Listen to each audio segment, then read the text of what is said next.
মধ্যপ্রাচ্য দেশগুলির অন্যতম ৩১টি দ্বীপপুঞ্জের সমন্বয়ে গঠিত এই দেশটি।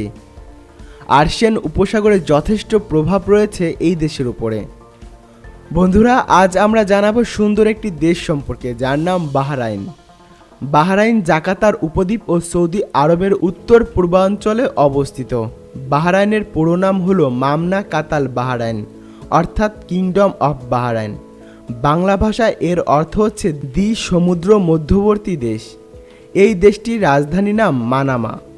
মাত্র ৭৬৫ কিলোমিটারের এই দেশটির জনসংখ্যা প্রায় ১২,৩৪,৫৭১ জন।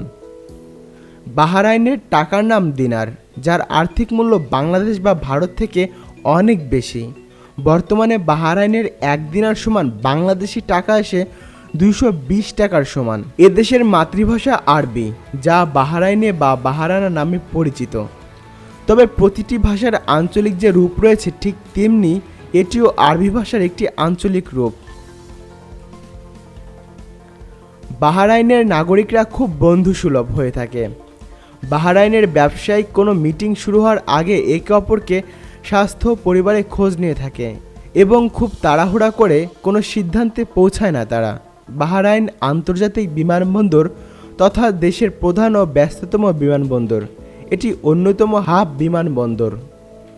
একটু লক্ষ্য করে দেখবেন যে বাহরাইনের পতাকা সৌদি আরবের আরেকটি দেশ কাতারের পতাকার মতোই দেখতে।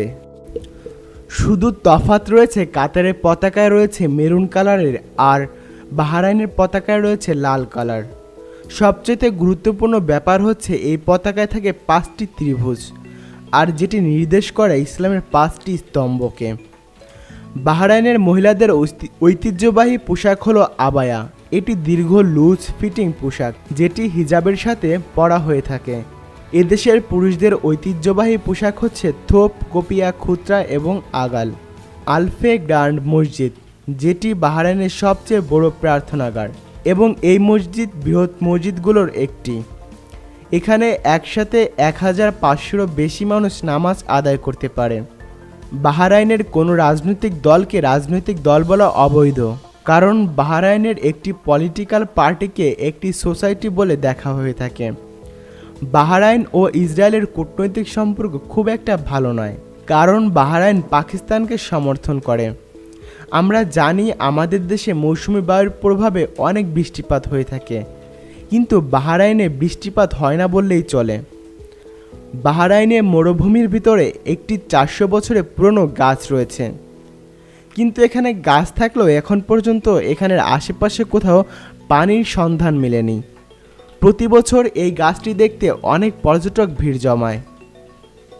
বাহরাইন মূলত খনিজ তেল, গ্যাস এবং মাছ সরবরাহ করে থাকে। আরব দেশগুলোর মধ্যে সর্বপ্রথম বাহরাইনেই তেলের খনিজের সন্ধান মিলেছিল। বাহরাইন দেশটি আরব দেশগুলির মধ্যে সবথেকে বেশি আধুনিক দেশ। এখানে অ্যালকোহলের উপরে বা মদের উপরে সম্পূর্ণরূপে নিষেধাজ্ঞা নেই। এখানে ব্যক্তিগত লাইসেন্স দেখিয়ে শুধু অমুসলিমদের কাছে এই অ্যালকোহল বিক্রি করা হয়ে থাকে। ২০০২ সালে বাহরাইনের সংবিধানে পরিবর্তন আনা হয়, আর এখানে ইংল্যান্ডের মতোই সাংবিধানিক রাজতন্ত্রের শুরু হয়। যদিও এখানে রাজাকে এখানকার প্রধান বলে গণ্য করা হবে, তবে এখানে পার্লামেন্ট ভোটিংয়ের মাধ্যমে তৈরি করা হয়ে থাকে। আর এজন্যই ২০০২ সালে বাহরাইনে মহিলাদের ভোট প্রদানের অধিকার দেওয়া হয়েছে। বন্ধুরা, আমাদের আজকের ভিডিও এ পর্যন্তই। আমরা আজকে ৭৬৫ কিলোমিটারের দৈর্ঘ্যের একটি বিশ্বের অন্যতম মুসলিম দেশ সম্পর্কে জানাতে চেষ্টা করলাম। যদি ভালো লেগে থাকে তাহলে এখনই লাইক করুন, কমেন্ট করে আপনার মন্তব্য জানান এবং পরবর্তী ভিডিওর জন্য এখনই সাবস্ক্রাইব করে থাকুন MS টিভির সাথে।